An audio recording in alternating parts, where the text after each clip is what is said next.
welcome to Matenaer On Air. Jane Matenaer, Greg Bach, and Kevin Butonoff coming to you live from our studio here at Radio Park in Racine. You can always join us. You can call, you can text. The number is the same, 855-752-4842. Leave a comment. If you're watching on the live stream on Facebook, YouTube, and what used to be Twitter, it has been a couple of days with a new lineup. But just in case you're turning on your radio and going, what is this? Who is this? Who are these people? There was a switch to the Civic Media lineup on Wednesday. And so things a little bit different. Pat Kreitlow now is a 3-hour show. Mornings with Pat Kreitlow, powered by Up North News. That's from 6 to 9 weekdays here on the network. Then we take over, Greg and Calvin and I, from 9 until 11. Tom Hartman comes your way from 11 to 2. And then our friend and colleague Todd Alba from 2 to 4. The wonderful Maggie Dawn from 4 to 6. And Pete Schwaba stays in his slot at 6 to 8 p.m. with Nightlight. Of course, Earl Ingram is still with Civic Media doing some special reporting. He's going to have podcasts. He's going to be showing up at a lot of other shows and doing some deeper dives on some really important issues. And of course, Mino and the mayor are staying where they are in Green Bay on WGBW, and John and Gordy in Madison too on WMDX. And Chad Holmes will be in the same capacity as Earl as well. Right. So you'll be able to hear. Chad Holmes is one of the, he works and he loves it. He loves local sports. But you know what's better than the local sports of Chad Holmes? What is that? Uncle Spicy Chad Holmes. Oh, when he gets spicy, it's like when Calvin gets spicy. It doesn't have it. It's happens, a rarity. It's a rarity. But it's like a total, almost a 180 switch, because it just ask him about Doug Denny up in Wausau and moving drop boxes and. Oh, baby. Oh, Mother Glory. He will get set off. But yes, Chad Holmes, too, staying with the Civic Media Network. So everything is good. Yep. Everything is good. Yeah. Coming up on the show today, Dan Schaefer will be here in hour number 2, as he always is on Fridays. He is the founder of the award-winning Recombobulation Area and also Civic Media's political editor. In hour number 2, as we do at 10:30, it's what we call audio sorbet, a little opportunity. You do. To take a breath, have some laughs, lighten it up just a little bit. Yeah. Does anybody make robes out there? Do you want to make us some audio sorbet Some smoking robes? Jackets or something? Ooh, I like that even better. Wouldn't that be nice? Oh. We can all wear cravats. I'll have a pipe. I like that idea. We'll work towards it. Thank you. Sponsors. Yes. Smoking jacket sponsors. In case anyone is listening, Jane says at civicmedia.us, please reach out. Yes, at 10:30, I found this article yesterday. There's a way to determine what is the perfect grilled cheese for you. Yes. And it might not be what you're thinking of, but the perfect grilled cheese in your future will tell you which one is right for you. Yeah. Coming up after the 10:30 news, and then we'll wrap up the show as we always do with This Shouldn't Be a Thing. Today it's the When Love Comes Knockin' edition, and there's a video element as well. So stick around for that. Wanted to start off, though, just talking about prices. This is from CNBC. Amazon sellers raise prices after Trump's China tariff. This is unsustainable. My husband and I are not big consumers anymore. We're at a certain age where we just don't buy a lot of stuff. Yeah. Yeah. Different from a young family, or if you just bought a house, or you're putting things together, and we're at the age where we're trying to get rid of junk. Oh God, purging just feels purging. But for folks who are really trying to keep going with your life, things are getting more expensive. Yeah, as expected. Price hikes are affecting a range of categories, including clothing, jewelry, household items, office supplies, electronics, and toys. The trade war with China threatening to upend sellers on Amazon's third-party marketplace, and that accounts for 60% of Amazon's online sales. Jeez. A lot of those merchants are based in China, or they rely on the world's second-largest economy to source and put together their stuff. CEO Andy Jassy telling CNBC the company is going to try and do everything they can to keep prices low for shoppers, including negotiating terms with some suppliers, but acknowledged some third-party sellers will have to pass on that cost of tariffs to us. Yeah, of course they will. And that's what we've known since the moment he said tariffs are going to fix everything. Yes. That means our prices were going to go up anyways, because that's life. But you throw tariffs in there, yeah, that's and is there anybody else out there who thinks that tariffs something that China pays? No. Oh, I bet there still are. Yeah, who argue vehemently and confidently that we just don't understand because the prices are going up. I don't want to buy anything lately because I think to myself, well, how much was this 2 months ago? Do you know how happy I am that I bought my car in December? Oh, I bet. Because I've seen estimates even this morning that the price of a new car could jump between $5,000 and $10,000. Yeah. These are self-inflicted wounds. Yes, they are. Desert Cactus, based in Illinois, has been looking to move production of some of its college-themed merch out of China and into Mexico, India, and Vietnam. About half of their stuff comes from China. The rest made in the U.S., but they sell this customizable license plate frame that's made in China. He said at the start of Trump's first term in 2016, his company paid import and shipping fees of about 4% on those plates. This has since jumped to 170%. From 4% to 107. I don't math often. 4% to that seems like a big increase. That's a huge jump. That's not a jump. That's a gigantic leap. This company owner says the tariffs can't stay this high. There are so many people that just aren't going to make it. He says his company, Desert Cactus, will end up raising prices on some products, but he's concerned people might just be put off by sticker shock and say, yeah, I'm just not going to buy it. Yeah, or I'll go somewhere. There's a whole bevy of things. We can't do this. This isn't good business. This isn't the art of the deal. This is hurting the Americans you want to, quote unquote, save and protect.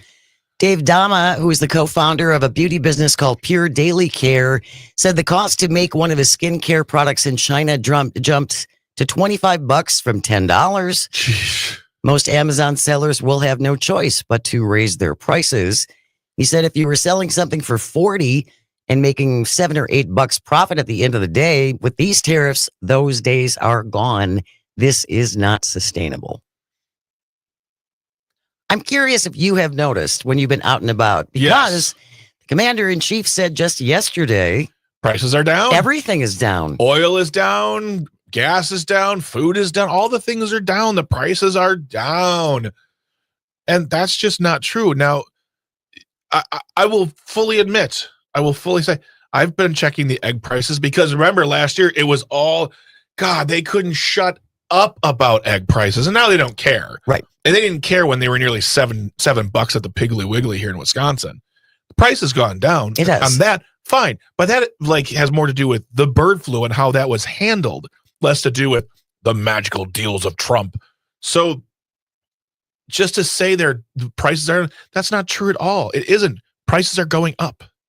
What has been your experience? I'm curious. Do you do much shopping on Amazon? And if it's something that you buy regularly, are you seeing price increases? 855-752-4842. In a new interview out with Time Magazine, President Trump said he has made 200 deals on tariffs. There are 193 countries in the world. Well, you're not counting the penguin countries. You're right. He made a deal with the penguins. Penguins are tariffed to the tune of 150%.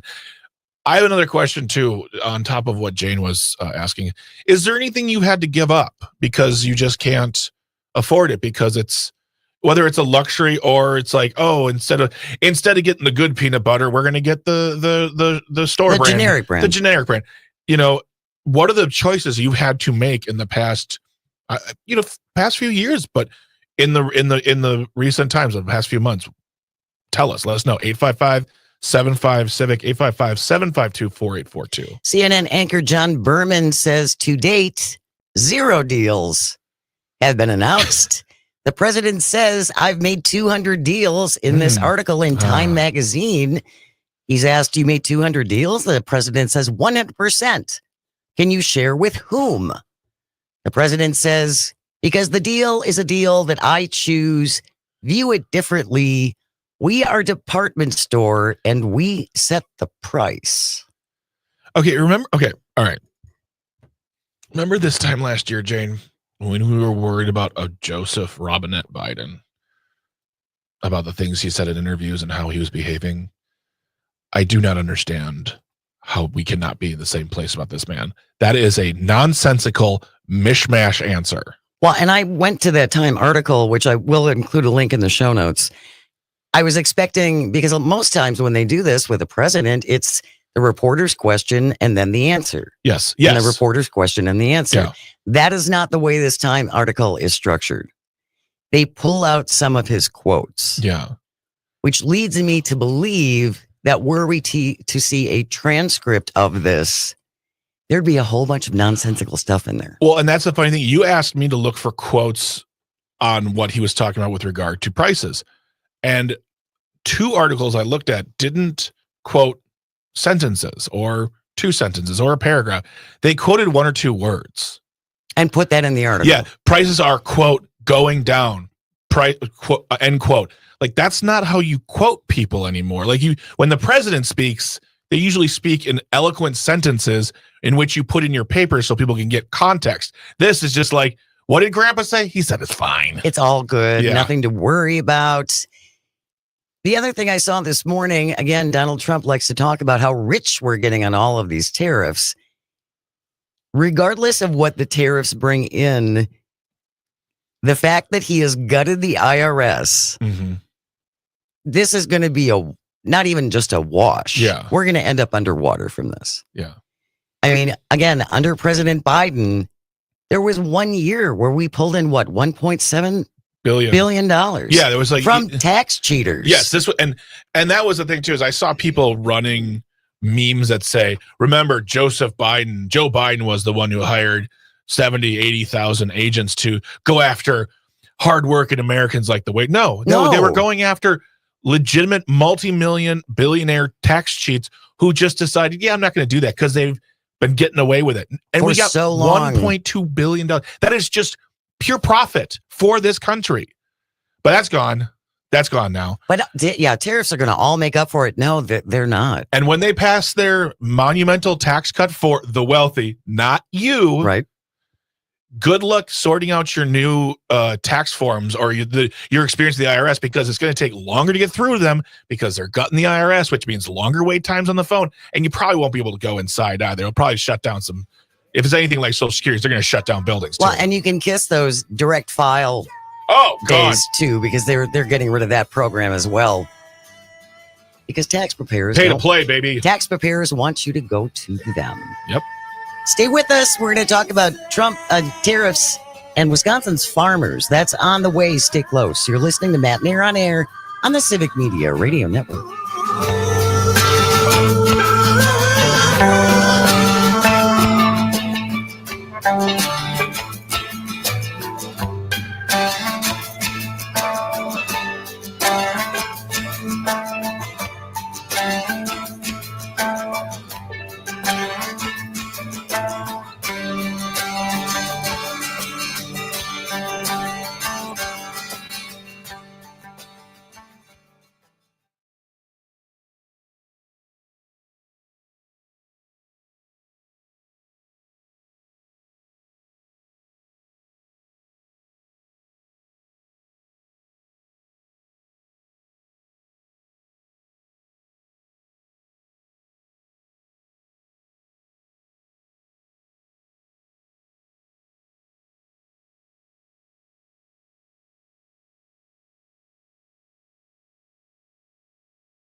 Good morning. Welcome to Matenaer On Air. Jane Matenaer, Greg Bach, Dr. Slide on the board, coming to you from our studio here at Radio Park in Racine.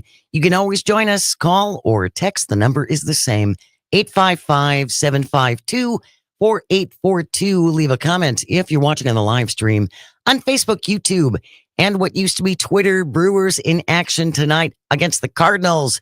Our broadcast starts at 6:40. You can listen to the game on actual terrestrial radio, on WRCE in Richland Center, WISS in Oshkosh, WRJN here in Racine and Kenosha, WCQM Park Falls, and our latest Milwaukee Brewers affiliate, WBZH in Hayward. The Crew and the Cardinals, hopefully a better outcome than they had last night.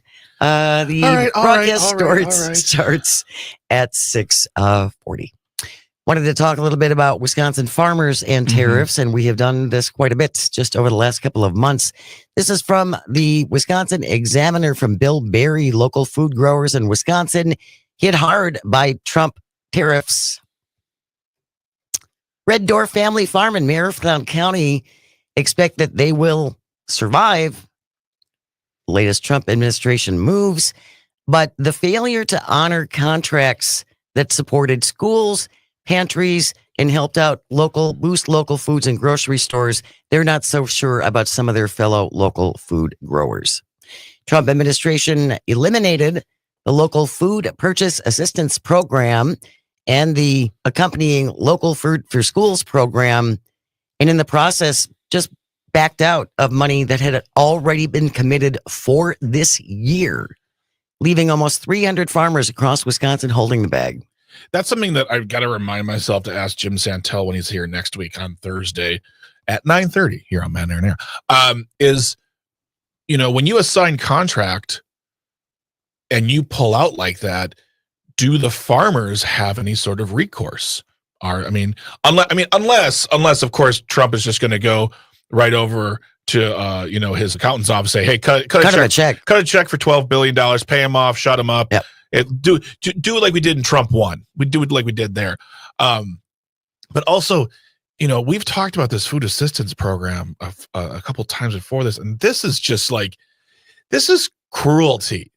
This is just baseline cruelty. There is no version of this being cut where you can say, well, what we're really doing is, no, there's no fraud here. There's no waste of, this is all a good program that's been happening for a while that you're cutting for what seems like pennies in the grand scheme of things. And you are hurting probably some of the people who voted for you.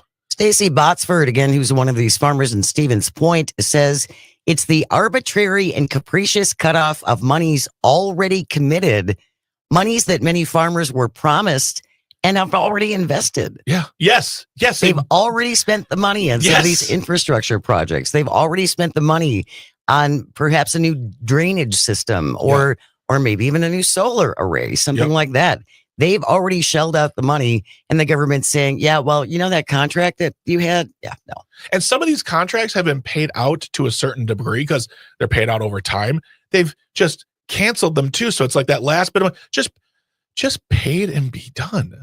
I'm hoping a judge will step in and say, no, you have to honor your contracts. You signed them. You've entered into a legally binding agreement. Well, and I would imagine, and I'm guessing, but we can ask Chantel about this next week, that's where it's going to have to go. It's going to have to go through the courts. But that can be a very long process. Yeah. And for people who are profit margins are skinny. Oh, yeah. How long can you wait? Yeah. How long can you wait for the government to fulfill the contract you had already signed? What Stacy Botsford says in this article, the part that really bothers me, if next year they said, we don't value that program, well, that's fine, but you can't break the contract everyone signed. Now I can't trust government contracts anymore. I cannot imagine the widespread mistrust of government from this. Well, this has been the way for a while now, that this inability to rely upon them and backing out of deals. And it's been said by other world leaders that we are becoming a country that can no longer be trusted.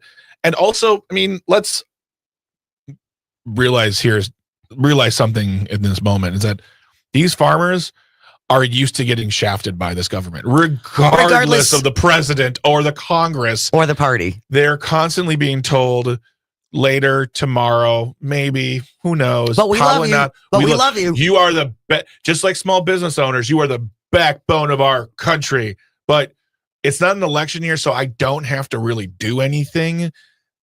We'll see.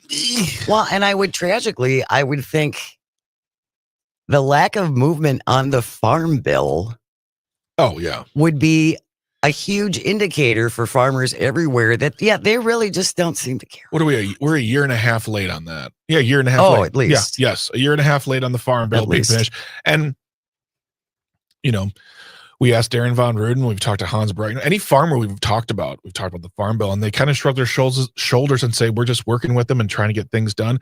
I'll put out the question to Derek Van Orton, District 3 or District 8, 3, Congressman who sits on the Ag Committee. Where are you on this? Why is it not done? And what's the holdup, buddy?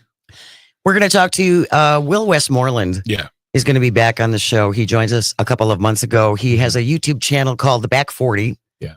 He's a farmer in southwestern Missouri, a Democrat, a lonely Democrat surrounded by Republicans. A blue dot in miles and miles of red. And Will Westmoreland's going to join us next Wednesday, I believe, to talk about what he is hearing from his fellow farmers in southwestern Missouri. Right now, though, we have news coming up next. Stay with us. We're listening to Matenaer On Air. This is the Civic Media Radio Network.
morning. Welcome to Matenaer On Air. Jane Matenaer, Greg Bach, Dr. Slide on the board. Coming to you from our studio here at Radio Park in Racine. You can join us, call or text. The number is the same, 855-752-4842. Leave a comment if you're watching on the live stream on Facebook, YouTube, and what used to be Twitter. Stuart J. Waddles in our news department just shared this with us as we're coming back on the air. So we have breaking news for you at this hour. Yes, according to the Twitter account of FBI Director Kash Patel, this is being read to you, quoted, "Just now, the FBI arrested Judge Hannah Dugan out of Milwaukee, Wisconsin, on charges of obstruction after evidence Judge Dugan obstructed an immigration arrest operation last week.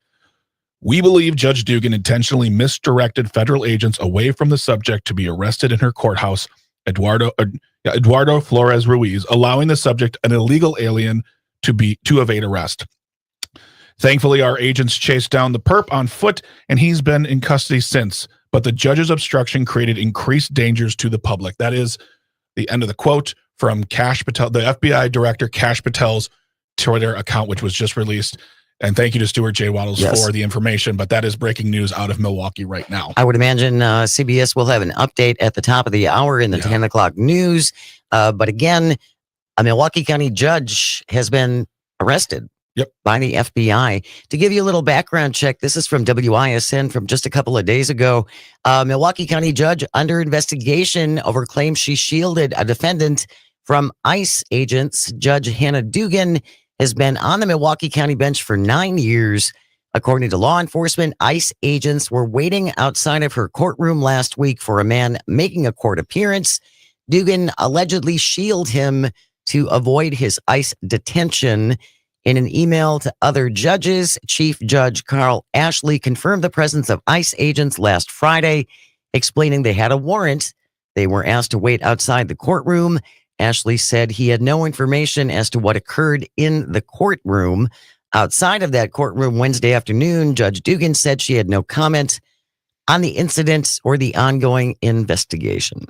Once again, Judge Hannah Dugan arrested in Milwaukee. Breaking news. We are arresting judges now. We will keep you updated as more information becomes available. But again, I'm anticipating that CBS News will have an update for you coming up at 10 o'clock. Wanted to spend a little time talking about Social Security, which a lot of folks are concerned about. I'm at that age where I am just about getting ready to apply to get my Social Security.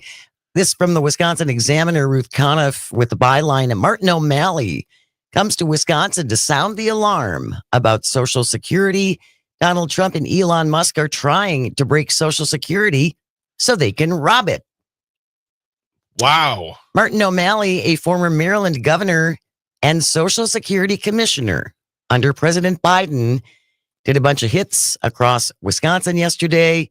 He was in Racine last night, joined at a town hall by the group Opportunity Wisconsin.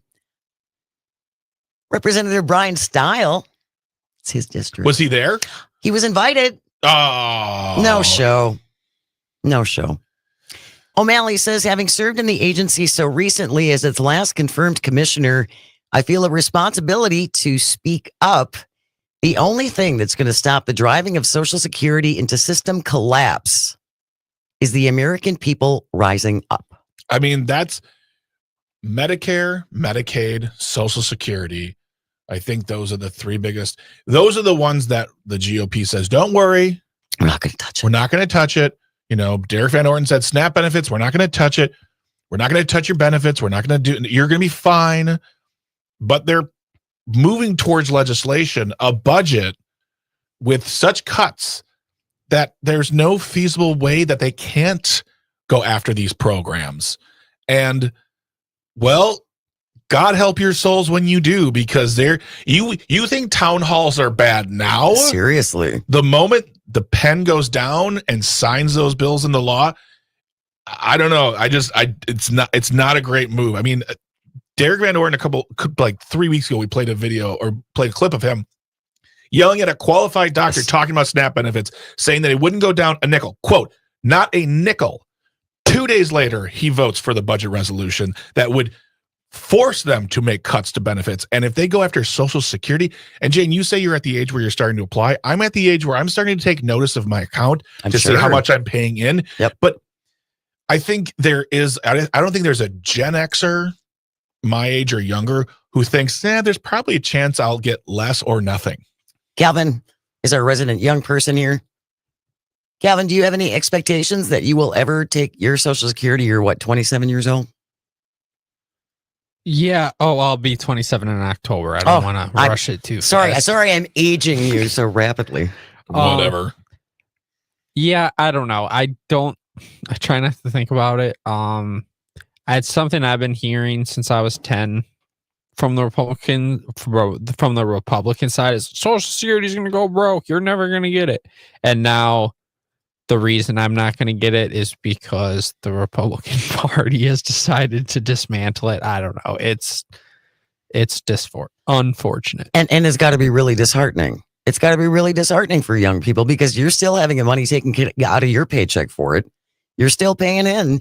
If you're working, you are still paying in to Social Security. Absolutely. And I think it's important to restate, Greg, the math just doesn't math. No. When they talk about billions and billions of cuts, that money's got to come from someplace. Yeah. And as we've been finding out since Elon's been in charge, essentially, all of his projections pretty much have been wrong. Yeah. As far as the savings that they were going to find. And he's convinced the president that it should be $2 trillion. That's in cuts? Well, yeah, but I think he's gone back now and says he can only find $1 trillion. Who's heard him since the election? Like he has been quiet as a dormouse. In the Wisconsin election you're talking about. Yes. Since the Wisconsin election where Susan Crawford won by handily, he has been silent. And so this is where I would ask Jim Santel again this question where I am 40. I'm going to be 48 this year. I've been paying into Social Security for over 30 years. Yep. That is money that I entrusted, that I was not legally bound. You can opt out, but I paid into Social Security with the notion that money would be get back to me at a later date down the road to help you help me out, take care, make sure, as FDR thought, we wouldn't be in poverty. If that money is lessened and or gone, do I have an action? Do I have the ability to where is my money? I gave you my money in good faith and you spent it. But as we're already seeing, the Trump administration is not honoring contracts that have already been signed. Don't seem to have any problem breaking deals. No, not at all. Breaking agreements. It's your problem if you have to deal with that. Martin O'Malley used to be the commissioner of the Social Security Administration under the Biden administration, and he was doing a bunch of stops in Wisconsin yesterday. He said that Social Security was one of the most highly skilled executive services I've ever worked with. The agency turned things around when he took over in 2023. A decade of staff cuts had reduced their workforce to a 50-year low, just as baby boomers were coming in and spiking because they were all retiring. He said, as the agency needed to turn things around when I came in, to their credit, they did. Well, now it's a completely different story. Mass firings, a hostile work environment, and a huge waste of taxpayer money as employees were paid to leave. According to Martin O'Malley, instead of rooting out waste, fraud, and abuse, DOGE cut the IT department in half, undoing work that had been done before to bring them up to speed, to have better response time, to be able to talk to people. Now, have you tried to call your Social Security lately? No. I would love to hear how that's going. I've never had, the last time I had any contact with them was years ago when I needed a replacement card. I went into the office and I was expecting to be there for a day. It was an easy experience, probably because it was nicely staffed, but I'm lucky. Members of Congress in both political parties have told O'Malley they think Trump and Musk have set their sights on the $2.6 trillion in the Social Security Trust Fund in order to make tax cuts for the super wealthy permanent. We got to take care of those rich people. They're struggling. Yeah. Craig. Yeah.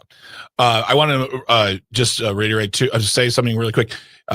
Maggie Dawn spoke with Martin O'Malley, and that will be on her show today at 4:30. At 4:30. Yes. Check that out. It's going to be great.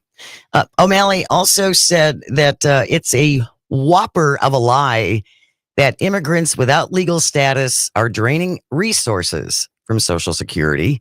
In fact, they pay about $26 billion in Social Security withholdings for money they're never going to get. Mm-hmm. They will never receive that money. But they're still paying into the system. They're still having that money withdrawn. Just in case, you never know. It's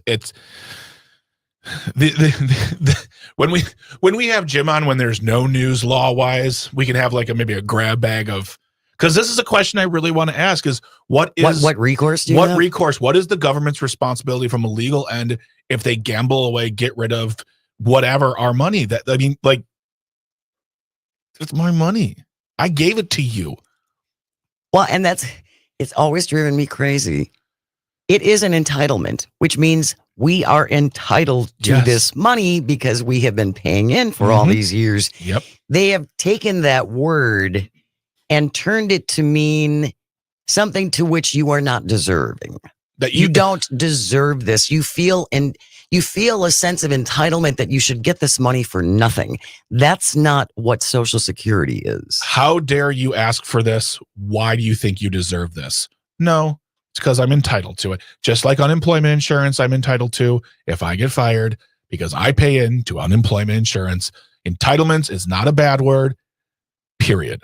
Martin O'Malley says, far from being riddled with waste, fraud, and abuse, Social Security is a model. Fraud affects less than 0.5% of Social Security funds. Apart from being wasteful, the program spends 1.2% of its budget on overhead. That's nothing. No. That's nothing. Nothing. Private health insurance companies have way higher administrative costs. Absolutely. You got to pay the guys at the top some big bucks. Oh yeah, just in case they get that golden parachute, I gotta contribute to that fund. Yeah. Maggie Dawn will have a longer conversation with Martin O'Malley, as Greg said, at 4:30 this afternoon. I highly encourage you to check it out. And if you can't listen in real time, that's not a problem. You can always go back to all of our shows. Anybody who you love, Todd, Pat Kreitlow, Maggie Dawn, Pete Schwaba. Go to civicmedia.us, click on shows, and then go down to your show of choice, click on that, and there's an archive of at least 100 of the past episodes. Yeah. So you can get up to speed. You can also subscribe and listen as a podcast. Exactly. You can, and they'll be delivered directly to your phone, downloaded and everything. And you can also give us a review if you'd like. If you feel like we've deserved a 5-star, awesome, super excellent review. If not, then send us an email and let us know how we can improve ourselves. We'd love to know. Send it to Calvin. Coming up next, all the best people update. Yeah. It's been a while. Stay close. You're listening to Matenaer On Air on the Civic Media Radio Network.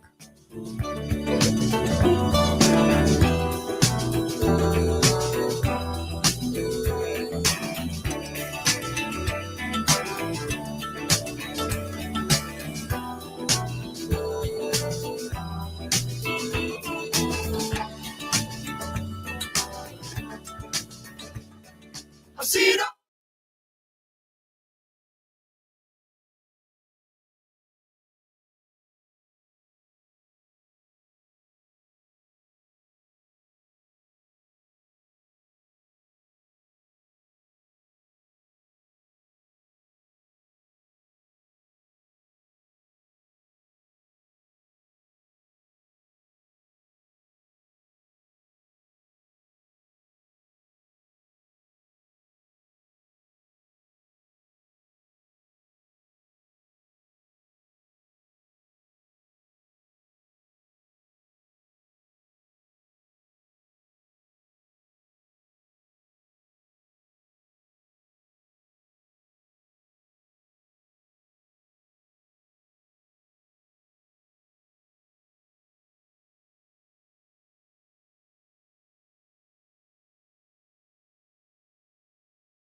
Good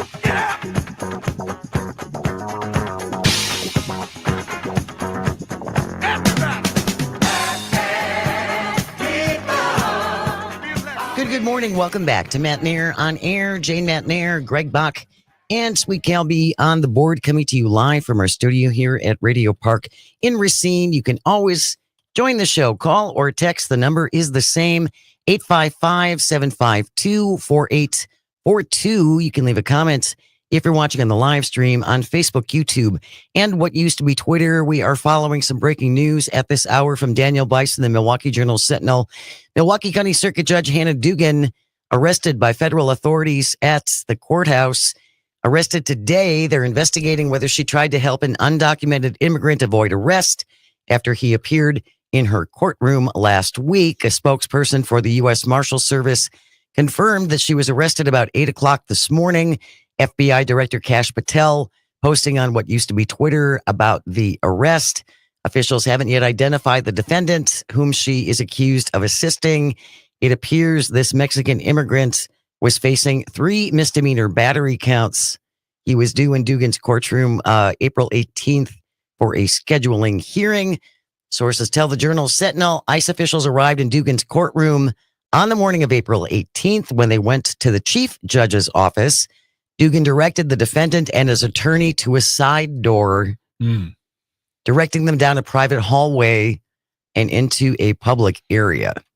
Last week's arrest marked at least the third time in recent months federal immigration agents have come to the courthouse with warrants.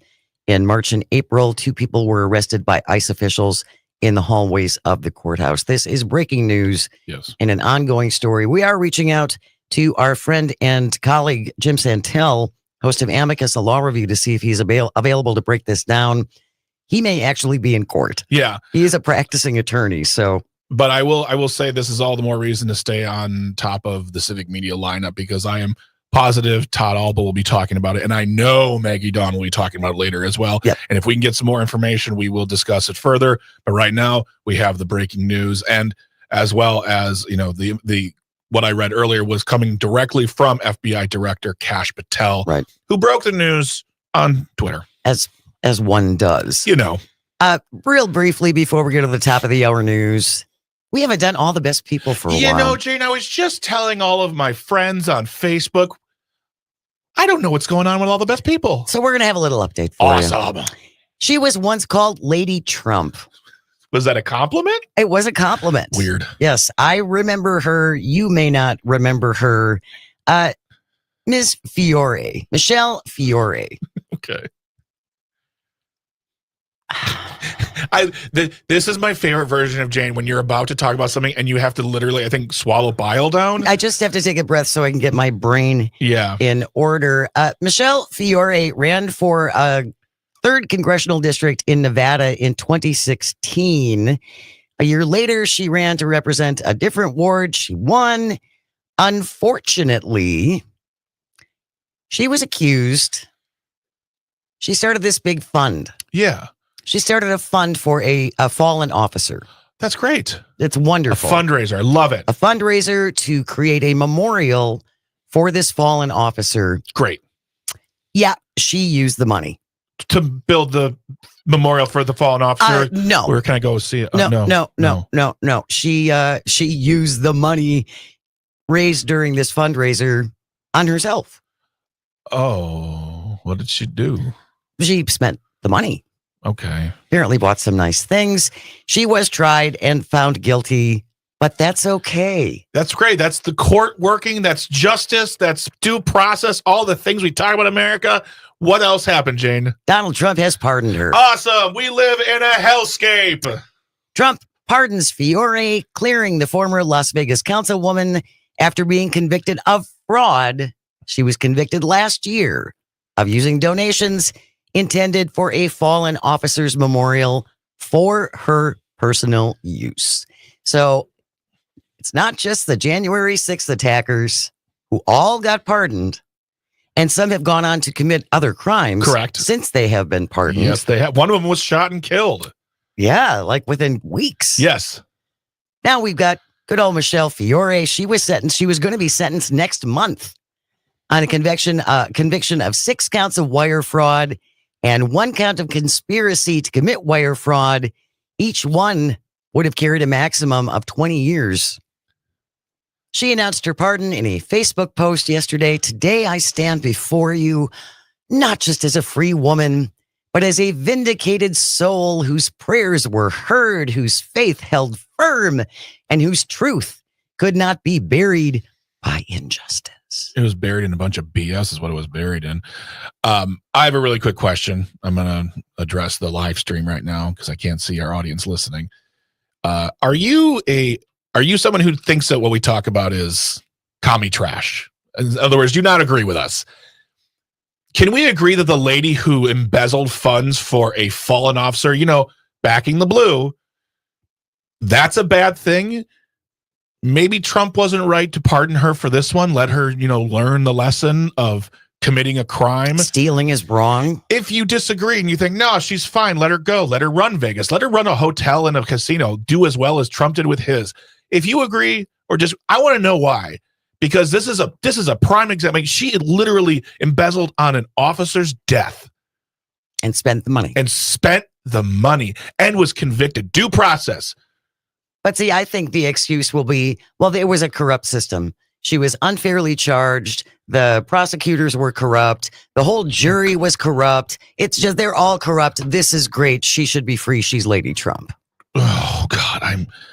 I just feel bad for the person who supports Trump who doesn't get pardoned. Well, you got to donate a little money. Don't make a donation. I'm sure.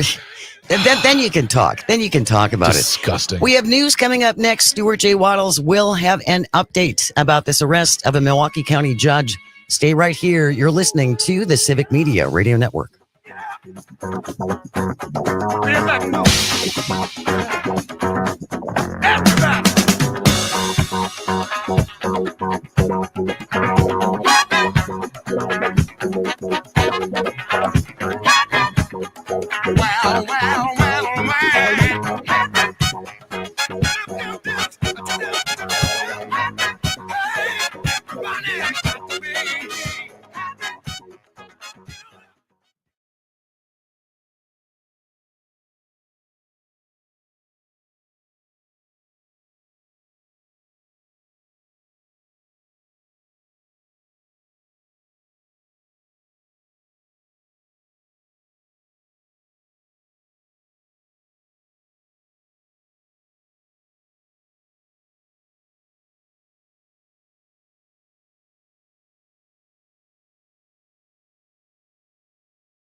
Do you want me to have headphones? Or are we doing calls? You don't have to have headphones if you don't want. Okay. We'll if there's calls, we'll reiterate.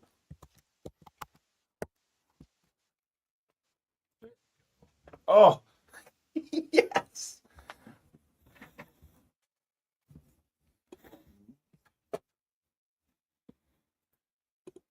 Okay. Wonderful, wonderful.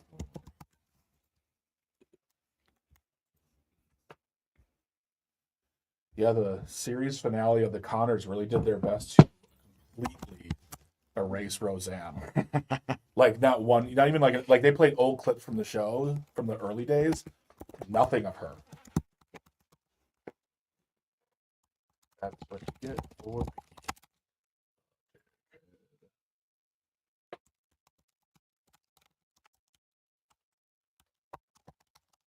I don't like this new lineup. It took me 3 days to find you. I can't get you locally anymore on the radio.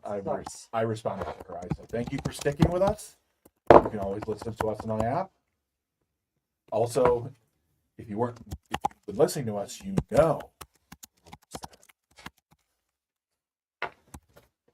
Where is Millador? Millador, Wisconsin.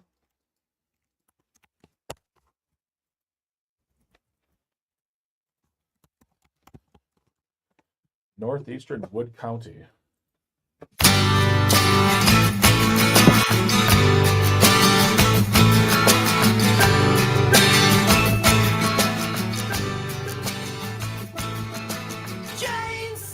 Good morning. Welcome to Matenaer On Air. Jay Matenaer, Greg Bach, Kevin Butonoff, coming to you live from our studio here at Radio Park in Racine. You can always join us, call or text. The number is the same, 855-752-4842. Leave a comment if you're watching on the live stream on Facebook, YouTube, and what used to be Twitter.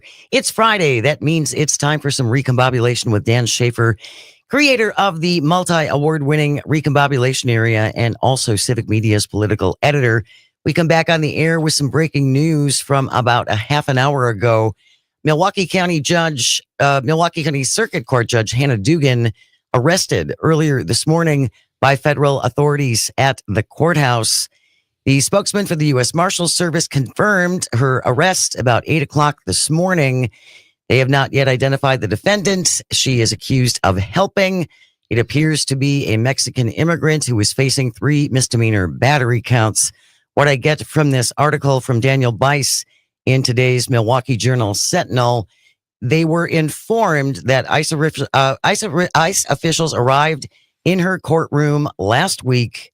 When they went to the chief judge's office, they are accusing Judge Dugan of directing the defendant and his attorney to a side door in the courtroom and then directing them down a private hallway and into a public area. This person has since been taken into custody. But this is what we know right now. This is breaking news all over the country right now. This is national news Yes. right now. Yeah, this is this is a developing story. We're still trying to learn all of the details and facts as best we can. But this is what we know thus far. I know Stuart J. Waddles here and with Civic Media is looking to track some things down as we speak as well. But obviously, this is a big story. FBI Director Kash Patel alleging that Dugan improperly helped the 30-year-old defendant. This is what the head of the FBI posted on what used to be Twitter this morning. Just now, the FBI arresting Judge Hannah Dugan out of Milwaukee, Wisconsin on charges of obstruction after evidence of Judge Dugan obstructing an immigration arrest operation last week. We believe Judge Dugan intentionally misdirected federal agents away from the subject to be arrested in her courthouse, allowing this subject to evade arrest. And this action, I mean, it begs the most immediate question. It's going to give pause to any judge in this country who wants to step up and protect Due process. Right. I mean, that's what this story is about. And that's what all these stories have been about for the past few months, of judges in their courtrooms blocking, stopping, reversing the Trump administration because they are standing up for due process, the Constitution, and just the general order of how we do things in this country. And now we're seeing that the FBI will absolutely take action. So this has been a story that's been developing throughout the week. Yeah. I think this originally was generated from a story on conservative talk radio. But the Milwaukee Journal-Sentinel had a story 2 days ago on this. FBI investigating allegations. Milwaukee County judge tried to help undocumented defendant avoid arrest. And in that story from the Milwaukee Journal-Sentinel, Civic Media's own Maggie Dawn was quoted in that piece. So I'm going to read her quote so we have like at least that context as we continue to talk about that here. So what Maggie said in that piece, and again, I'm quoting here, quote, "A judicial warrant is issued by a federal court based on probable cause and permits law enforcement to enter premises that are not public and search to seize property or arrest someone subject to the protections of the Fourth Amendment. An ICE or administrative warrant is issued by an ICE official and is not required to meet the requirements of the Fourth Amendment." So I think this is part of what some of the confusion is here. This is not your standard warrant. This is an administrative or immigration related warrant. Mm-hmm. So I think there is some confusion about like what Dugan exactly did in her courtroom. I think, I was talking to Maggie about this too. I think there are some 10th Amendment issues involved here. So, we'll look forward to hearing from Maggie as this story develops. I listened to her at 4 p.m. today on the Civic Media Network. But I think this is one of those things where, like, once you get into the weeds of the story, it's one of these detailed legalese things that, those of us regular people who did not go to law school might not have the expertise on. So let's just make sure we have all of the context before people start throwing things all over the place. And for those who don't know, Maggie Dawn actually used to work as special counsel for Milwaukee County. For Milwaukee County. She knows the people working here. She knows the situation well. So you'll want to tune in at 4 p.m. today. Again, if you are just joining us, federal agents arresting a Wisconsin judge, a Milwaukee County Circuit judge, around 8 o'clock this morning, accusing her of helping an undocumented immigrant avoid arrest by ICE. It also seems then, thank you to Stuart J. Waddles, who was doing what he calls his due diligence, that the post from Kash Patel has now been deleted. Really? Yep. Maybe someone whispered in his ear, "Hey, dude, don't do that." But yes, that tweet has been deleted. Unfortunately for him, it lives on now forever. But yes, the initial tweet on his what was then Twitter page has been deleted. It's no longer there. So and based on what you said, Dan, that begs the question in my mind of if there's a difference in the issuing warrants, how long are they going to be able to hold her? Is this just a reactionary thing they're doing, and they're like, well, you don't really have a reason to hold her. There's no, it's to make her an example. Yeah, exactly. It's another, it seems like what we had an immigration attorney on when I was guest hosting the afternoon show on Monday. And so much of what he talked about is just that the Trump administration is trying to stress test the system in any way it can to see where the guardrails are, see what they're able to get away with. Perhaps this is yet another example of the Trump administration, with its goal of mass deportation. No matter how many, we have to break the law to address illegal immigration, I guess, in this country when you're the Trump administration. But it just seems like this is another example of stress testing the system. And of course, I always riff on this on Twitter. There's always going to be always a Wisconsin connection, always a Milwaukee connection. Here we have a Milwaukee connection to a breaking national news story. Cassandra on the live stream says, so we'll be sending this judge to El Salvador too? Yep. Honestly, I would not be shocked if some sort of extreme punishment came of this. And as you said, a stress test. They're stress testing the entitlement systems, the social safety nets. They're stress testing everything now. But certainly the courts. Oh, the court. Yeah. And mean, they're nothing but quote unquote activist judges. No, these are judges appointed by presidents going back 40 years who are standing up for the process and standing up for the Constitution, and you don't like it. So you're going to play big boy and bring out your big boy stick and do things like this. And now other judges are going to be afraid to even enter their courtroom. It's, so much of what the Trump administration is doing right now is really frightening, really trampling on the Constitution. And, to whatever extent that there was any wrongdoing on the part of Dugan here, like it is happening at the same time where they are where the Trump administration is disappearing people to a prison in a foreign country and not deporting people back to where they live. Right. No.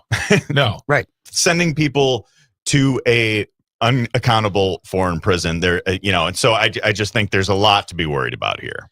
But I want to back up just a little bit to something that you said as far as the difference in warrants. And again, Maggie will explain this more clearly later on this afternoon. Is it possible that this action by the FBI was not legal in the actions they took against Dugan? Yeah. I think you have to be wary of that. Certainly. I think some of the initial reports, and I've heard these facts kind of change over the course of the week in various reporting. I think some of the initial reports talked about Dugan having somebody essentially hide in her courtroom. I also heard that those reports were false. There was, so there's a lot of confusion, just kind of surrounding this more broadly. And I think it's, this is breaking national news, and we're a Wisconsin news outlet, and we're live on the radio, and so it is incumbent on us to be talking about this. It is a big story, but I think it's going to be really important to really get the facts and get the context and really get through all of this. Well, understand if there is any actual reason for this to be happening, or if this is the Trump administration stress testing the system to see what they can get away with. Just being performative. Yeah. And I realize, again, this is breaking news. It's important that we talk about this, but I also don't want to get into this into speculation lane because we can speculate about this for the next 45 minutes. And I think that's when you step in things you don't necessarily want to step in. Yeah. Yeah. I was looking forward to a nice conversation today about the Packers and the draft and all the cool stuff that happened in Green Bay, Wisconsin last night. But, here we are. Yeah. It makes me very nervous in my stomach to think about the future. So just to wrap this up, at least for now, again, we'll have an update coming up at 10:30 and certainly 11 o'clock. Stuart J. Waddles and the rest of our Civic News team is going to be covering this and hopefully breaking it down as more details become available. But for right now, here's what we know. Federal agents arrested a Wisconsin judge in Milwaukee accused of trying to help an undocumented migrant avoid arrest who was scheduled to appear in her courtroom. FBI Director Kash Patel made the big announcement on Twitter. Yeah. And now it's gone. Now it's deleted. I find that very interesting. Yeah. Dan Schaefer is here. Dan Schaefer, well, we're discombobulated. It is, yes. We usually come here on a Friday and now in a new time, 10 o'clock recombobulating instead of 11 o'clock recombobulating. It required me to, get a little bit more recombobulated on my own to get down here in time from Milwaukee to get things together. But I think, it's just this is a confusing story. Yeah. Just the fact of you had the FBI director, tweet something and then delete it within, what seems like a pretty short amount of time. So, maybe they don't even know the details of what's happening. Would that be you mean the Trump administration? That would not be a surprise. I mean, that's what I'm saying. Yeah. I can just they're so all over the place on so many different things right now. And it's just you're going to announce things. Oh, no, we're not. And, and it's just going back and forth. And now we're trying to figure out what's going on with this. But again, going back to the rest of the judiciary, which in many instances has been holding firm against the Trump administration, even Trump appointees have been ruling against the Trump administration for things that they are trying to do that are basically essentially illegal. Right. And so that's why I think, there was the story earlier this week where the Evers administration was issuing some level of guidance on how to interact with ICE and how to interact with federal officials that might be, present in courtrooms or whatever it might be that you might encounter in your workplace. And I think, the conservatives were up in arms about that, but we're seeing so many of the things that the Trump administration is doing, like the Kilmar Abrego Garcia case, so many of these other cases involving that prison in El Salvador, where they're clearly trampling due process and the rule of law and the Constitution and so many other things. So I think it is a good thing that, Tony Evers and his administration is issuing this guidance and just hey, this is the law. We want to follow the law. And these are your rights. These are the things that you should be aware of. It's not it's not doing so to the end of, hey, we want to, protect somebody who might be breaking the law. Otherwise, it's informing people of their rights and of the law. And that's the sticking point. Yeah. What he is telling them, those are the legal rules. Right. That's legal things. He's not telling them to do illegal things. And yet the right is all freaking out about that. Stay with us. You're listening to Matenaer On Air. This is the Civic Media Radio Network. We'll be right back.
Good morning. Welcome back to Matenaer On Air. Jane Matenaer, Greg Bach, Dr. Slide on the board, coming to you from our studio at Radio Park in Racine.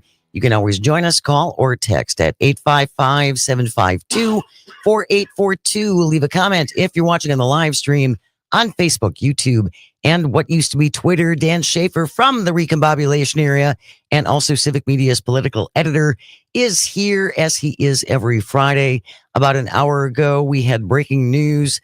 Daniel Bice at the Milwaukee Journal-Sentinel, Milwaukee County Circuit Judge Hannah Dugan, arrested earlier this morning by federal authorities investigating if she tried to help an undocumented immigrant avoid arrest after he appeared in her courtroom last week.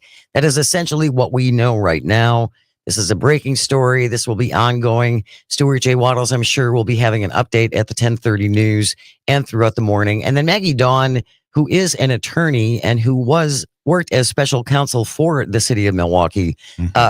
I know she's going to be covering this later on this afternoon when her show starts at 4:00. You can go to civicmedia.us and keep up with Stuart's account on the news. That's right there at the top of the homepage. So you can see as the story develops, what he reports out. So go to civicmedia.us to get more information as we know more. Absolutely. Yeah. And FBI Director Kash Patel has tweeted something about this and then deleted it. So this is all This is all very much in flux. Seems right like a very professional outing today. Well, because as we all know, once you delete something from Twitter, it's gone forever. Yeah. What happened? Yeah, that was magical cash. Thanks a lot for that. All right, we're going to move on and talk about things a little bit lighter. A little bit lighter. Big action in Green Bay, boy. Oh, baby. 205,000 people. 200. That's a lot of people That's in the city a lot of Green Bay. people, man. The city For of my Green Bay. anxiety, that's too many people. You would not be out there watching the NFL draft and watching names get read and people celebrate and all of that. If you paid me, I wouldn't go. Well, if you paid me, yeah. But like, if you paid me, just like here's $100 for gas money. Go up there and be like, who wants to do this? It's a lot of people. Not everyone is meant for crowds that size.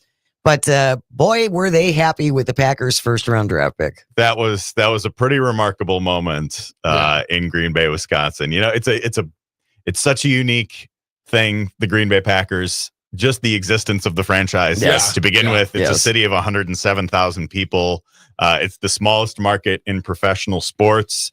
And they hosted this event, calling it the second biggest event of the year for the NFL, which I think the NFL is probably bigger than every other American sport combined at this point. Yep. And having this event in Green Bay and Mark Murphy, the president and CEO of the Packers, going on stage and being the one to announce the pick. And he had this remarkable wind up to it. We've got a clip. Oh, you've got the clip. Yeah. Okay. Calvin's going to pull it up in just a second. He's looking for that right now. But yeah, you would have thought it was a rock concert. Seriously. Really? I was, it looked like I was watching some live streams from like Coachella last weekend, and it looked a lot like that, Calvin, see, you didn't want to go. I was really feeling the FOMO last night when I was watching this, and that crowd pop when Matthew Golden's name was announced. Green and golden, it's all coming together. The first wide receiver pick in more than 20 years in the first round. It was very exciting. I'll drive you there. I'll hang out at a gas station or something. It's fine. Calvin, let's play that clip, please, from last night at the NFL draft. With the 23rd pick in the 2025 NFL Draft, the 13-time world champion Green Bay Packers, for the first time since 2002, draft a wide receiver. Listen to this crowd. Oh, baby. Matthew Golden, wide receiver, Texas. Jay's incredulousness is hilarious right now. He's here. It's a big deal for them. Timing is everything. You wait till the draft is in Green Bay. You go get a man for the green and gold named Golden. You can't script this any better. Is that why they picked him? In this I entire think crowd so. wanted a wide receiver, Rich, and they came Also, I want to say something in response to a comment on the live stream. From what I understand, Clay Matthews didn't spew Trump garbage.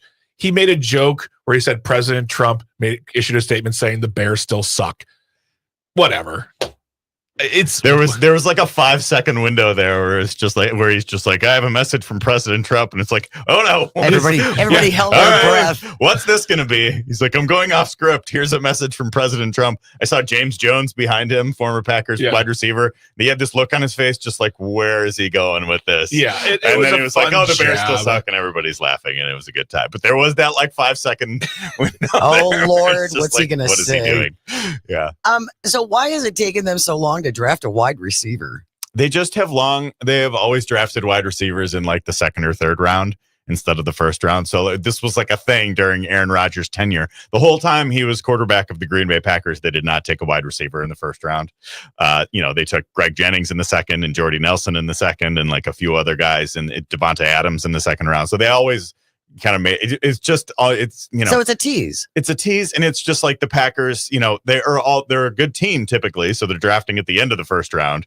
So if you're drafting somebody at the end of the first round versus high in the second round, which has been in the case a couple different times, it's not a huge difference picking somebody at like pick 25 versus pick 40 or whatever it might be, but it's just become kind of almost a meme where it's just like, the Packers, but they're, Hall of Fame quarterbacks, but they don't draft that first round wide receiver. And now they did in this of all moments, and this really remarkable moment for Mark Murphy too. So it wouldn't matter. Aaron Rodgers wouldn't throw to him anyways. He's a new guy. He hates new guys. Yeah, that's right. Well, I feel for this kid. I hope he's I hope he's ready because with the whole golden last name and everything, there's The so much golden pressure. child. But Yeah. there's so much pressure on these kids, seriously, and they're pretty young. Yeah, he's a young guy. He's got a lot of confidence, got a lot of talent. Yeah, I think he's going to be really fun to Swagger. watch. He's really fast. He was the fastest receiver in the draft. Yeah. So that's exciting. We have news coming up next. I know we'll have an update on the arrest of a Milwaukee County Circuit Court judge from earlier this morning, so stay right here. You're listening to Matenaer On Air. This is the Civic Media Radio Network.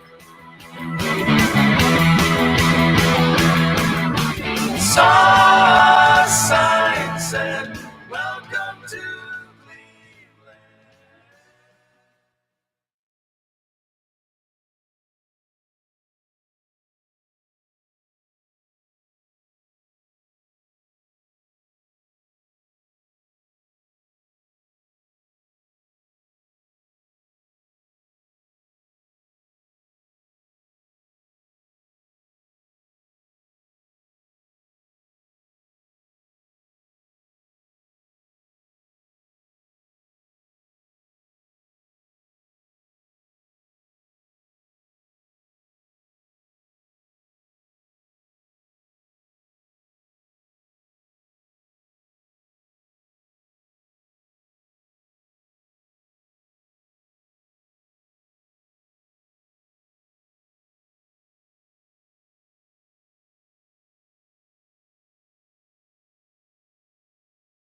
Libra Capricorn.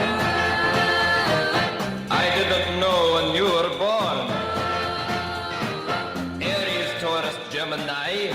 Good morning and welcome back to Matenaer On Air. Good one, Calvin. Jane Matenaer, Greg Bach, and Caliente on the board. Coming to you from our studio at Radio Park in Racine. You can always join us, call or text at 855-752-4842. Leave a comment if you're watching on the live stream on Facebook, YouTube, and what used to be Twitter. Breaking news from about an hour ago. FBI arrest judge accused of helping immigrant avoid ICE agents, federal agents. About 8 o'clock this morning, arrested a Wisconsin judge, a Milwaukee County Circuit judge, who is accused of helping someone escape ICE when he appeared in her courtroom last week. This is a developing story. This will be an ongoing story. It's hitting national news now everywhere. And you said that there is a comment from a Milwaukee official. Yeah, Milwaukee County Executive David Crowley has issued a statement on this. He says, quote, "I am aware of the arrest of Judge Hannah Dugan. Like any individual in this country, I believe she is entitled to due process. We should let the facts come to light and let the legal process play out." So a brief statement. Again, that's from Milwaukee County Executive David Crowley. Yeah, let's make sure they don't ship her to El Salvador. Yeah, exactly. But we will be following this as the morning goes on. And Maggie Dawn, who actually worked for Milwaukee County as a general counsel, will absolutely be covering this later on this afternoon when she hits the air about 4 o'clock today. So just to let you know where we are, Milwaukee County Judge Hannah Dugan arrested earlier this morning. That is what we know at this point. FBI Director Kash Patel originally put the news out on social media, as one does, and then deleted it. Yeah. So that's where we are. A couple of things we wanted to cover before we get to our audio sorbet. Yeah. Which we're still going to do because I just want to avoid the trap of speculating too much when there's so much we don't know about this. So we're going to continue with our regularly scheduled programming, but some changes coming to the Laughing Tap. Absolutely. On Wednesday, 2 days ago. Yeah, time's a construct. 2 days ago, we announced that as of June 14th, actually as of June 18th, we're going to be doing one weekend of shows finally, and one more open mic. But in June, we will be closing the doors to that current location. To that location. To the location on 5th Street in Walker's Point. Now, please don't ask me where we're going, where we're moving to. Where are you going and where are you moving to? I want to take all your awards away. You knew I was going to do that. No, though. I trusted you to trust me. No, I didn't. We are still looking. We have our eye on some properties, but at this point, we have nothing to announce. When we do have something to announce, we will announce. But between now and that weekend, June 13th and 14th, come on down, see some shows. We have amazing comedians. We have. You've got a great lineup for the spring here. We really do. I mean, one of the ones I'm really looking forward to is Skylar Higley. He wrote for Conan for the Oscars. Yeah. He's the one who wrote the Kendrick Lamar joke that got so much play. He wrote that joke. Oh, wow. He's a good buddy. I love him to death. He's going to be down there. Ali Sultan's going to be there. And then huge show. Dana Gould, stand-up legend, and Bobcat Goldthwait on one weekend together. Yeah. We'll be doing a show, and it's going to be an amazing, and it's a higher ticket price, but for these two legends, what they're going to be doing, it's going to be worth it. And then finally, our last weekend of shows is going to be celebrating our local talent. So laughingtap.com for more information. When we have an announcement, I will announce it to you. But for right now, just know at the middle of June, that location, 5th Street, Walker's Point, will be closing down. Don't wait on those tickets. Don't wait on those tickets. If Seriously. you want them, I'd book them now. I'd go get them now. Get them now. Laughingtap.com. And the Recombobulation area has an event coming up next week. We do. We have our annual subscriber appreciation community happy hour that we are having at Third Space Brewing Thursday, May 1st from 5 to 7 p.m. We're going to be giving away some Brewers tickets there. We're going to be hanging out. And if you are a paid subscriber to the Recombobulation area, as you should be, your first round's on us. So come by, enjoy a beverage. We'll hang out. We'll give away some Brewers tickets, maybe some Civic Media T-shirts or something like that too. And it'll be a good time to share in some community, because that's always been a part of our core mission at the Recombobulation area, not just to produce content covering news and politics. in Milwaukee and Wisconsin, but to build community along with it. Absolutely. And so here's an opportunity to share in that community. Sounds great. Now it is time for Calvin, what we like to call audio sorbet. We lighten things up just a little bit. Yeah. Before the end of the show, and I saw this in Dodgeville tomorrow, they are having the Wisconsin Grilled Cheese Championships, which is very important. Why aren't we judges for stuff like this, James? Because they haven't asked us yet. Darn it. But then I stumbled on this article, the best grilled cheese sandwich according to your zodiac sign. What more do we need? You stumped the journalist. He's like, I got nothing for that. I think in Wisconsin, it's a fair bet that most of us are pro grilled cheese sandwich. Of course. It is Yeah. one of the finer sandwiches if you're going to be ranking sandwiches. If it's made correctly. Well, but I just found this priceless. And I thought, since we are having the Wisconsin Grilled Cheese Championships tomorrow, what would be better than to talk about what grilled cheese you should be enjoying depending upon your astrological sign? Yep. I know. Sure. I lay out my life according to my astrology sign. So should I say which type of grilled cheese and see if it lines up with my astrological sign? See if the stars really are aligned to understand what my preference might be. it would be easier if you would just give me your birth date. Okay, I'm born in November 5th. November 5th for Dan Schaefer. What grilled cheese, according to his sign? You're a Scorpio? Mm-hmm. This zodiac is ruled, Dan, by the red hot planet Mars. Scorpios seek out the mysterious, intense, and enjoy depth.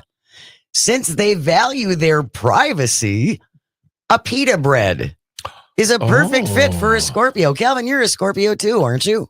Yes, I am. Okay, so this is the grilled cheese for both of you.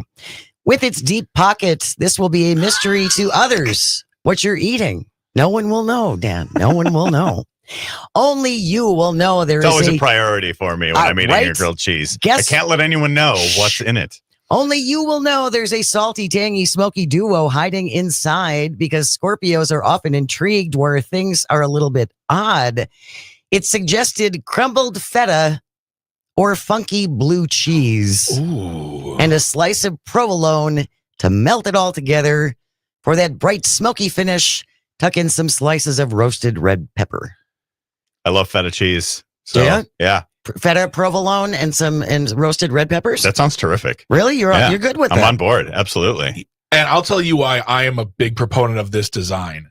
Because the pita bread allows you to enjoy the more of the cheese experience. Whereas a lot of times, and I talked to you about this, Yep. with the grilled cheese, sometimes you're biting through 3 inches of bread and there's not enough cheese. And you're like, Yeah. why did I pay $8.50 for this? You're being shorted on the cheese. It's a sham. Big grilled cheese is out there to take my money. Big cheese. Big So- sourdoughs after you. So honestly, I think a pita bread grilled cheese sounds delightful. Calvin, how are you feeling about this? Because this is supposedly the grilled cheese for you as well. Yeah, I'm not a fan. Doesn't sound great. Everything about it you hate. Greg made fun of me for saying my go-to grilled cheese was the quintessential white bread with American cheese, which I will stand by. But I also like, here's a unique one for you. Italian white bread, provolone or mozzarella, pepperoni. That makes a really good Oh, that grilled sounds cheese. good. I want to clear the air on something. I did not make fun of you, Calvin. You said you are going to make fun of me for this. But I said I knew what he was going to say. Because Calvin has Calvin taste. We know at this point. But that's a classic. That's what I grew up with. And I'm fine with that. white- But him accusing me of making fun of him, bad journalism. white bread, Fake a slice news. of American cheese, Fake news. and that's it. That's what my mother fed us. Yeah. That Fake was news. What is your birthday, Greg Bob? My birthday is mind your business, my freedom. No, I'm just kidding. It's December the 12th. December 12th for Greg Bach. We are doing the perfect grilled cheese. I love this. According to your astrological sign, you are a Sagittarius. Sure. For many Sagittarians, their passports and suitcases are always ready to fly. Sages are known as freedom-loving, truth-seeking world travelers. They're the most adventurous sign. Sagittarians are often most open to other flavors from other cultures. Yeah. To celebrate this, build a grilled cheese on melted ghee brushed naan. Inside, Yes. you can take your taste buds on a trip via spicy cheddar, warm, sweet, tangy, tingly, mango chutney.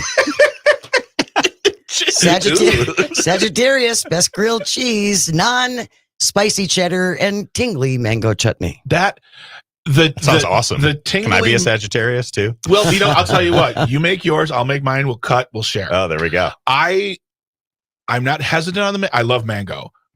The mango chutney intrigues me. I would totally try that. I think we should make our grilled cheeses and report back. But if you would like to know what grilled cheese you should be enjoying, give us a call at 855-752-4842, 855-75 Civic. All we need is your birth sign. Yep. And then we can tell you what you should be enjoying. Jane? I am a Capricorn. Okay. January 9th. I'm not impressed. Practical and traditional. Capricorns are as trustworthy and reliable as your favorite pair of jeans. Capricorns seek out substance and prefer to leave the lighthearted stuff to those Libras and the inventive stuff to the Aquarians and Geminis. Since Capricorns are old-fashioned and classic, here is what we suggest. Slices of whole wheat bread with the after-school combo of yellow American cheese and tomato slices. Oh, Calvin, you'd love this. Calvin, that sounds right up my alley. See, you should be me, and I think I should be you. The best grilled cheese for Capricorns, whole wheat bread with American yellow and tomato slices. Can we bump it up to cheddar? You can do whatever you want, throw Jane. some onions on there. Maybe can't mess with a classic and I some guess. bacon. Maybe you're like you're a what are they? You're a Capricorn? I'm a Capricorn. Capricorn sun with a cheddar rising. Who knows? I mean, maybe that's who you are. We just got to figure that out.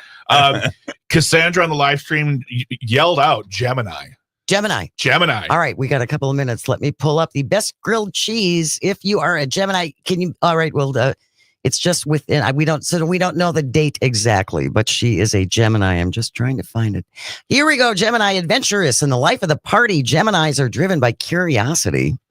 With that in mind, Geminis will surely melt over a sandwich with Organic Valley's newest cheese, American Fiesta. It's designed for queso, but as an incredible ingredient in so much more, including a gooey grilled cheese with smoky crisp bacon.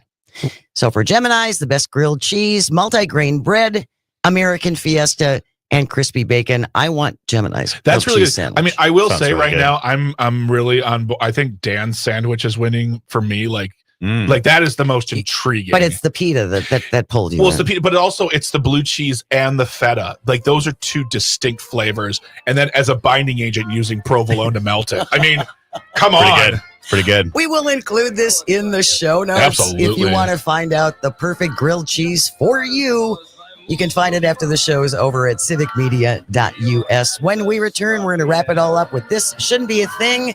When Love Comes Knocking, that's all on the way. Stay close. You're listening to Matenaer On Air on the Civic Media Radio Network. If you should ever get off the track, I'll just read your zodiac.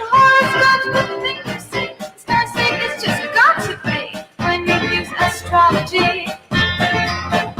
Mars, Venus, Neptune, Saturn, and Moon. Don't lie about astrology.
Welcome back to Matenaer On Air. Jane Matenaer, Greg Bach, Dr. Slide on the board, coming to you from our studio at Radio Park in Racine, where you can join us.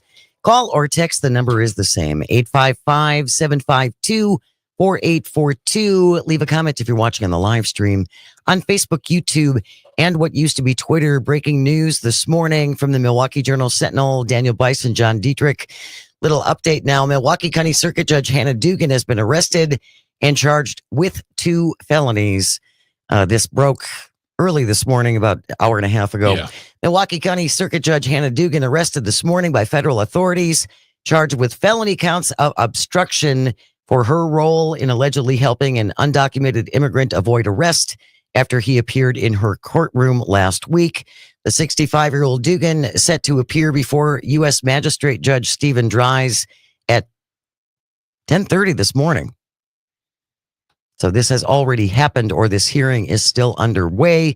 McCarran said, Brady McCarran, who is a spokesperson for the U.S. Marshal Service, says Dugan is being charged with 2 federal felonies, obstruction and concealing an individual.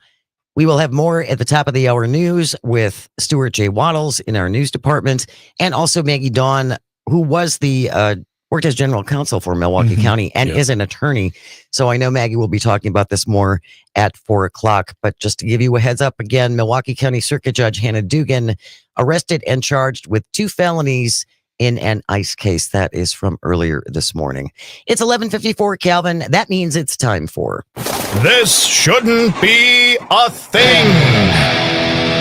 As always, if you have a thing you think should not be, send it in to Greg and me at janesays@civicmedia.us, JANESAYS, Jane Says @civicmedia.us. Today it is the Love Comes Knockin' edition of Tisbats. From the Miami Herald, Mark Price with the byline. The headline reads, "Screaming family calls dad when alligator knocks on front door," according to Florida Video. Oh, Florida. Tremaine Gaines says he was in disbelief when his kids and his wife called him while he was at work, claiming an alligator was trying to break into their home. A security camera did confirm it. Here's Tremaine saying, quote, "Got a call about 30 minutes ago from my wife and kids screaming, 'Come help, there's a gator at our front door.' I checked the Ring camera to find this massive gator chilling out, trying to get in the door. You can't make this up." It happened about 7:00 on Wednesday at this home outside of Orlando. His wife said suspicious sounds led her to find this massive alligator lying across their doormat with its mouth open. You know how they do that? Yeah. I heard a knock on the door and then nothing else. So I waited a little while and then I heard it again. The first time when it knocked on the door, it stood up and banged on the door and then laid back down. It's unknown. The alligator's fate at this point has not been revealed. One video shows the gator eventually left the porch and took off for a wooded area. The Florida Fish and Wildlife Conservation Commission says alligators often try to climb up and over man-made structures that are in their way. In this video, the gator appears to be using natural navigational techniques in an attempt to leave the area. It is also alligator courtship season, a time when the reptiles are in search of love. Alice! Alice, are you home? Am I the only one who finds this so adorable? He should have brought flowers. He should have, and some chocolates in his mouth. Opens his big mouth, being like, "I love you. I love you. I'm here for you. I will be your only mate." They are searching for this alligator, which occasionally takes them through populated areas and even onto porches. Fortunately, no one was injured, and there is video of this. You couldn't pay me to live in Florida, where things like this can happen. You can pay me to live in a high rise in Florida, in the area where, just all the crazy can't get to me. You're out of reach of the crazy. Exactly. I At can watch some the crazy. At some point, you got to go outside.